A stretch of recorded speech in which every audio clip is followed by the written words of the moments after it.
Assalamualaikum warahmatullahi wabarakatuh. Saya Alia Putri Maradikaningrum dengan NIM 14014212773.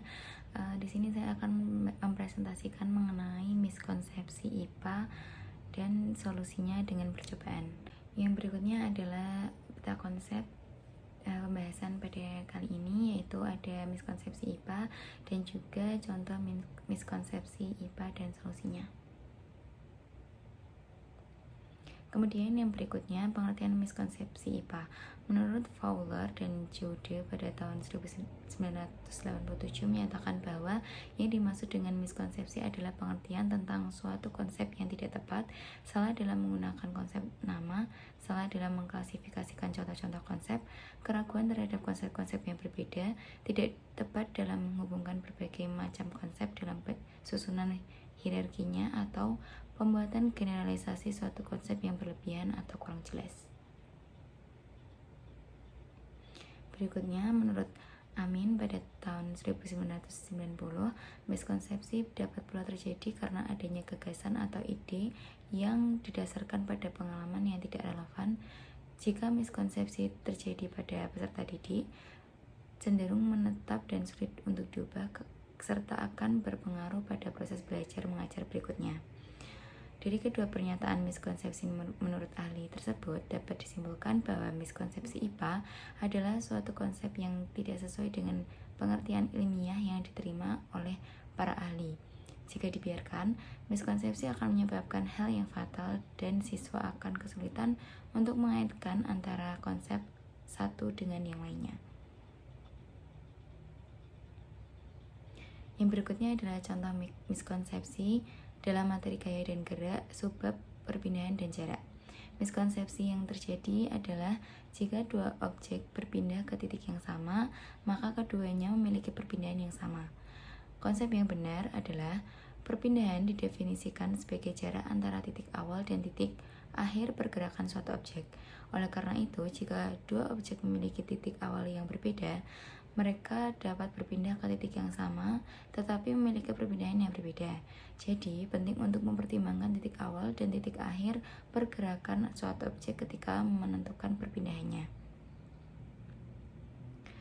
Kemudian, solusi percobaan dari miskonsepsi tersebut adalah berjudul percobaan dua objek berpindah ke titik yang sama dengan perpindahan yang berbeda. Tujuannya untuk membuktikan bahwa saat dua objek berpindah ke titik yang sama, keduanya belum tentu memiliki perpindahan yang sama. B. Alat dan bahan: kertas, pensil, bidang datar seperti lantai atau meja. Dasar teori. Dasar teori percobaan dua objek berpindah ke titik yang sama dengan perpindahan yang berbeda adalah karena prinsip dasar fisika mengenai jarak dan perpindahan.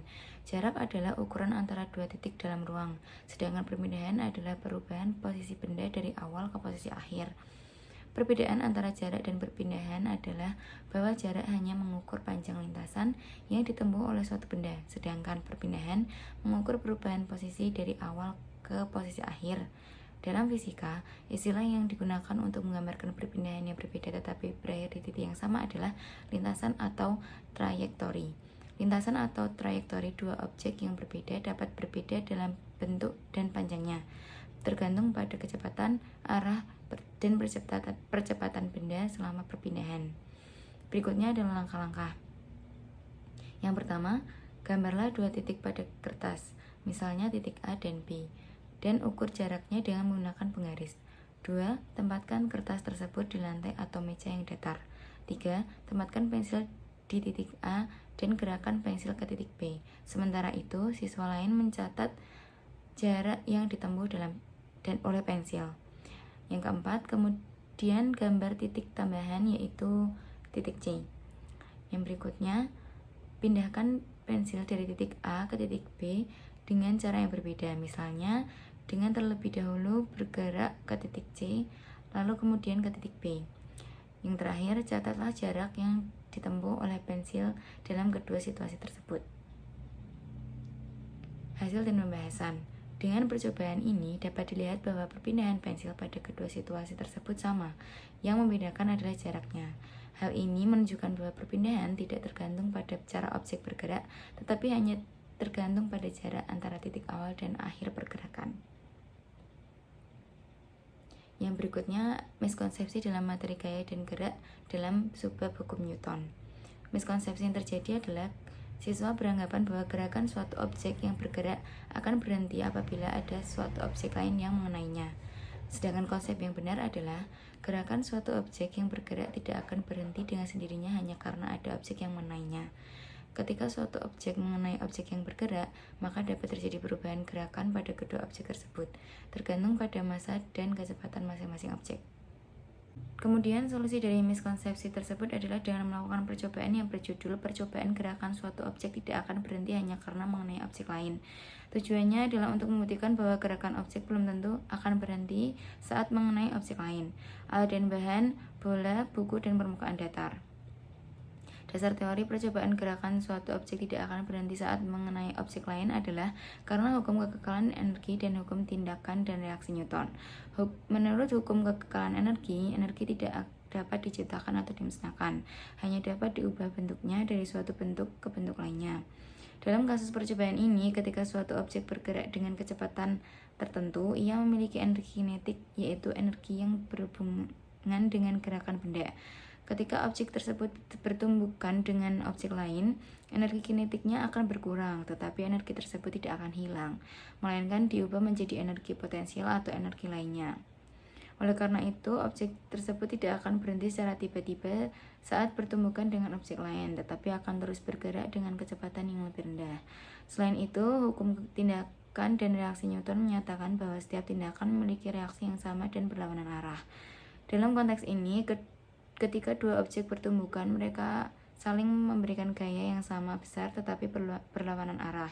Gaya yang diberikan pada kedua objek ini akan mempengaruhi gerakan kedua objek tersebut. Jika kedua objek memiliki massa yang sama, maka mereka akan mengalami perlambatan yang sama setelah bertumbukan, sehingga keduanya akan melambat dengan kecepatan yang sama. Namun jika salah satu objek memiliki massa yang lebih besar, maka objek yang lebih ringan akan mengalami perlambatan yang lebih besar, sedangkan objek yang lebih berat akan mengalami perlambatan yang lebih kecil. Oleh karena itu, objek yang lebih berat mungkin tidak berhenti atau bahkan tidak terpengaruh oleh tumbukan dengan objek yang lebih ringan. Langkah-langkahnya, yang pertama, letakkan bola tersebut di atas permukaan datar dan dorong bola dengan kecepatan yang cukup agar bola terus bergerak. Pastikan tidak ada penganan di depan bola yang membuatnya berhenti secara tiba-tiba. Kedua, setelah bola bergerak dengan kecepatan tertentu, lemparkan atau letakkan benda lain di depan bola seperti buku. Dan yang terakhir, amati gerakan bola dan benda lain tersebut. Akan terlihat bahwa bola akan terus bergerak setelah benda lain mengenainya, meskipun mungkin kecepatannya berkurang atau arah gerakannya berubah. Hasil dan pembahasan dari percobaan tersebut menyatakan bahwa setiap objek yang bergerak belum tentu berhenti secara tiba-tiba saat mengenai objek lain dan akan tetap bergerak, hanya saja dapat berganti arah atau berkurang kecepatannya. Yang berikutnya, miskonsepsi dalam materi gaya dan gerak subbab hukum Newton. Miskonsepsi yang terjadi adalah siswa beranggapan bahwa semakin berat suatu benda, semakin cepat benda tersebut jatuh karena gaya gravitasi yang lebih besar. Sedangkan konsep yang benar adalah hukum Newton yang kedua menyatakan bahwa percepatan suatu benda yang jatuh bebas hanya bergantung pada percepatan gravitasi bumi dan tidak terpengaruh oleh massa benda tersebut. Namun semakin besar massa suatu benda, semakin besar pula gaya gravitasi yang bekerja pada benda tersebut. Oleh karena itu, benda yang lebih berat akan menimbulkan gaya gravitasi yang lebih besar pada benda lain, tetapi tidak berpengaruh terhadap percepatan jatuhnya. Kemudian solusi percobaan yang dapat dilakukan adalah dengan melakukan percobaan jatuh bebas menggunakan bola pingpong dan bola golf. Tujuannya untuk membuktikan bahwa berat benda tidak berpengaruh pada cepat atau lambatnya benda tersebut jatuh. Alat dan bahan, bola pingpong, bola golf, penggaris, kertas, dan stopwatch. Dasar teori. Percobaan menentukan percepatan jatuh bebas bola pingpong dan golf. Bola golf didasarkan pada prinsip dasar mekanika, yaitu hukum Newton tentang gerak. Menurut hukum Newton, gaya total yang bekerja pada suatu benda sama dengan massa benda dikalikan dengan percepatannya. Dalam percobaan ini, bola pingpong dan bola golf dijatuhkan dari ketinggian yang sama sehingga memiliki gaya yang sama akibat gravitasi bumi yang menarik benda ke bawah.